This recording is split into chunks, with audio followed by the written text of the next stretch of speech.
Olá, turma, essa é a nossa segunda aula na verdade, a segunda aula sobre arqueologia da diáspora africana. Na verdade, a primeira aula foi uma aula introdutória sobre arqueologia e essa sobre arqueologia above ground, arqueologia que pode ser feita sem escavação arqueológica. Esse exemplo é o exemplo das igrejas de negros, são igrejas de irmandades ainda preservadas na cidade do Rio de Janeiro. Vamos dar uma olhada nela sobre arqueologia histórica, arqueologia e antropologia, e vamos entender como é que essas igrejas, como é que elas se lidam até hoje, né, com a questão cultural afro-brasileira. Vamos identificar também vestígios ancestrais presentes no culto aos ancestrais, que era um culto muito comum para os africanos e continua sendo comum para a nossa sociedade até hoje. Ok? Eu sou o professor Reinaldo Tavares, formado pelo Programa de Pós-Graduação em Arqueologia do Museu Nacional, pesquisador do Instituto Preto Novos e professor da pós-graduação. Um abraço para vocês e boa aula. Bem, a cidade do Rio de Janeiro, no século XIX, era dividida em freguesias. As freguesias mais nobres ficavam perto do mar e as freguesias menos nobres ficavam longe do mar. Então a gente pode entender aqui que a gente tem aqui, vou mexer com o mouse aqui, a primeira freguesia, a freguesia da Candelária, a freguesia onde ficava o Paço Imperial, inclusive, ela está pintadinha de amarelo, e é a freguesia das igrejas mais nobres da cidade. Inclusive, vai ser a igreja da Capela Real, vai ser erigida aqui ao lado, né? Aqui vai ser também a igreja do imperador, a igreja da família real, e o próprio palácio, que é o palácio que a gente chama de Palácio Imperial na cidade, palácio administrativo, que serviu ao Império do Brasil. A segunda que a gente está vendo aqui é a freguesia de Santa Rita, ok? Essa aqui é a freguesia de São José, essa aqui é o Santíssimo Sacramento, e essa aqui maior, depois dos arrebaldes, fazia parte dos arrebaldes da cidade, que a gente vai chamar de freguesia de Santana, onde tem hoje o campo de Santana, inclusive, e boa a região portuária, ela era toda formada nessa freguesia. Apesar de que o cemitério de Pretos Novos, que se localizava aqui, ele pertencia à freguesia de Santa Rita, porque o primeiro cemitério de escravos foi criado na freguesia de Santa Rita para atender ao mercado de escravos que se reunia aqui, né, na Rua Direita, e após a transferência dele, dado pela ordem do Marquês de Lavradio, ele vai ser localizado aqui nessa região aqui, bem na pontinha do Morro da Saúde, onde nós temos aqui hoje o cemitério de Pretos Novos, ok? Vamos lá, vamos continuar. No século XIX, na verdade isso foi um pouco antes disso, bastante inclusive, a cidade do Rio de Janeiro ela não tinha clubes, não tinha partidos políticos, não tinha agremiações de futebol, não tinha nada. Então as pessoas se reuniam nas suas igrejas. As suas igrejas eram extremamente importantes porque eram nelas que as sociedades se organizavam. Eu tinha igreja de mercadores, eu tinha igreja de burgueses, igreja de militares, igreja dos homens bons, igreja dos homens ricos ligados à nobreza e, claro, igreja dos africanos escravizados e igreja dos pobres e mestiços. Esse caso aqui, a gente está vendo uma gravura de Jean-Baptiste Debré, produzida aqui no início do século XIX, que a gente vê as igrejas como elas eram. Elas tinham lápides no chão, não tinham bancos, e as pessoas assistiam à missa, na verdade o ofício litúrgico, sentado em cima das lápides das suas famílias, que a gente chama de são sepulturas, né, espaços sepulcrais das suas famílias. Então cada pedacinho daquele chão era sagrado para essa sociedade.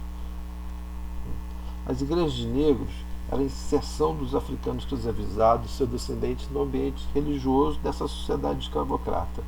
Da mesma forma que se exigia o batismo, né, dos cristãos no Rio de Janeiro, os africanos ao chegarem aqui, às vezes haviam batizados no continente africano, às vezes eram batizados aqui na cidade, mas aqui, quando nascia uma criança, era levada às igrejas de negros para serem batizadas. Ainda há, na verdade, uma forte tradição ancestral africana, que identificava já desde o contexto do século XXI. Né? No nosso contexto do século XXI, a gente identificava desde o texto do século XX e século XIX. A gente tem, por exemplo, o culto aos orixás, né, que é muito comum nas religiões do candomblé, né, nas regiões de Umbanda, né, nos Xangôs, né, e outras religiões de matriz africanas espalhadas pelo Brasil. A gente tem o culto aos Ogunguns, na verdade é um culto de origem nigeriana, mas que vai se fazer presente aqui ao culto dos ancestrais, aonde, segundo o mito, né, ou segundo a crença e a prática religiosa, esses sacos fechados eles são inflados por espíritos, né, que vêm se comunicar com os mortais durante certos períodos, certas festas. A gente tem o cosmograma Bakongo, que a gente pode explicar aqui, que na verdade é o cosmograma da religião, da principal núcleo religioso presente na África Central, né, é o da cultura Bakongo, são os falantes das línguas Kibundo ou Vimbundo, né, que tem no seu principal, na sua cosmologia, o nascimento do indivíduo, a sua vida adulta, o seu envelhecimento, o seu declínio, a sua entrada no mundo ancestral e o seu retorno ao mundo dos vivos num processo similar ao reencarnatório, passando, é claro, pela simbologia aqui da Calunga, que é, na verdade, a entrada ao mundo dos mortos. Temos, por exemplo, a Calunga Grande, que é o mar, lagos, corpos d'água, grandes rios, e a Calunga Pequena, que é o próprio cemitério. Por que qual é a funcionalidade disso? É porque são formas de se adentrar ao mundo dos mortos. A água, se você submergir na água e não voltar para respirar, certamente você falecerá, né? Da mesma forma, se você for enterrado também, você também morre. E tantos mares, rios, quanto a própria terra recebem os mortos também. Ok? Vamos lá. A Igreja Romana, na verdade, está grande função social no Império. Pelo padroado, o Brasil era obrigado a reconhecer a Igreja Romana, né, como a religião oficial do Brasil, a Igreja Católica Romana. E toda a sociedade ela tinha a obrigação de se relacionar com a Igreja. Tanto estados, militares, pobres, escravos, liberais, mercadores, comerciantes, boas famílias, nobres, produtores rurais, funcionários civis, funcionários militares, todos eles se ligavam à Igreja. A Igreja é fundamental. Por isso que vamos ter igreja para cada grupo social desse. No contexto funerário visto por Debré, a gente vai ver que os africanos eles têm um modo diferente de ver a morte. Enquanto na parte de baixo do slide a gente vê a sobriedade com que os portugueses, na verdade os brasileiros também, eles viam a morte com a tristeza, você vai ver que nas civilizações africanas, os grupos sociais africanos, quando faziam os seus enterros, eram muito mais alegres, porque eles sabiam que o espírito estava voltando para a sua África mítica, né? O espaço ancestral, que ele iria renascer novamente, iria voltar, ou iria encontrar os seus orixás, as suas famílias, né? Retornar ao seu continente africano, né? Mesmo que seja um continente mítico, um continente espiritual.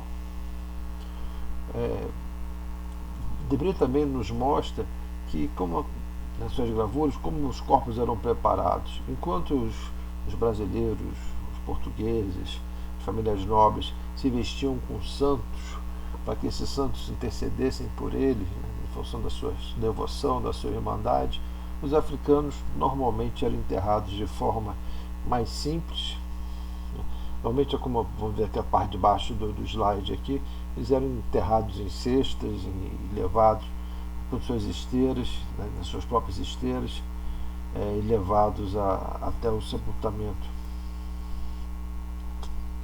A igreja, ela é outro campo que a gente vai ver, que a igreja, apesar de tudo, ela era a dona do corpo dos seus membros.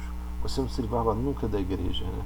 A igreja, você começava ao nascer, você era apresentado e batizado, consagrado, depois fazia a primeira Eucaristia, conhecida como primeira comunhão, depois você era crismado, e até para se relacionar sexualmente, você tinha que ter a permissão da igreja através do casamento.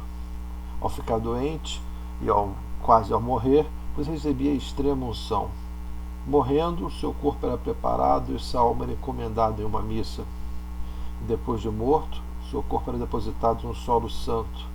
Depois você ainda tinha a missa para as almas, ou seja, o indivíduo, durante a vida toda dele, mesmo nascendo e depois da sua morte, ele era ligado à igreja. Não deixava nunca de ser ligado à igreja. A igreja comandava a vida da sociedade. E a necrópole, né, que os cemitérios, eles são divididos em dois tipos de sepultamento dentro das igrejas: o ad sanctus e o ad ecclesia. O ad sanctus é dentro da igreja, como a gente viu naquele slide anterior, que as famílias depositavam seus corpos dentro das igrejas, porque ele ficava perto das relíquias dos santos. Era um lugar que você ficava protegido e onde a família podia orar e rezar.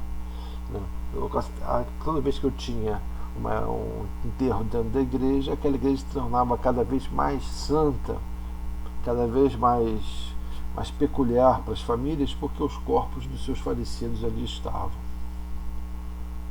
O enterramento ad ecclesia, que a gente não falou, é no cemitério em torno da igreja, ou seja, em um espaço apropriado e bento pela igreja. As igrejas de negros no Rio de Janeiro, nós temos 3 bem preservadas e continuam bem atuantes. A primeira é São Lesbão e Santa Efigênia, a segunda é Nossa Senhora do Rosário e São Benedito, e a terceira é Nossa Senhora da Lampadosa.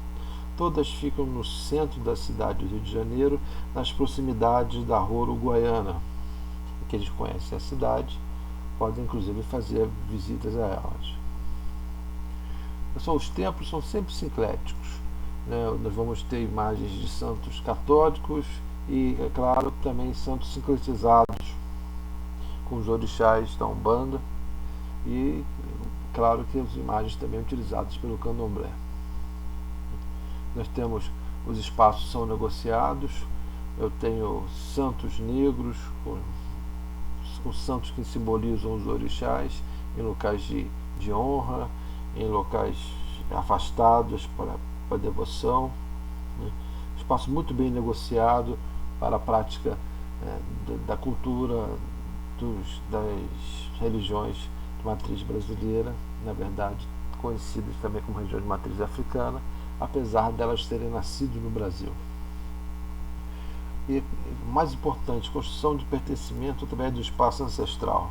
A gente tem Capela das Almas dos Escravos, onde tem espaço dedicado aos ossos, a exposição dos ossos dos africanos, ou seja, é a exposição daqueles ancestrais. Não se pode deixar de lembrar que aquela é uma igreja destinada aos africanos e seus descendentes. E ali, é claro, é feita a comunicação com esse mundo ancestral. O culto aos ancestrais africanos é feito através do Cruzeiro das Almas.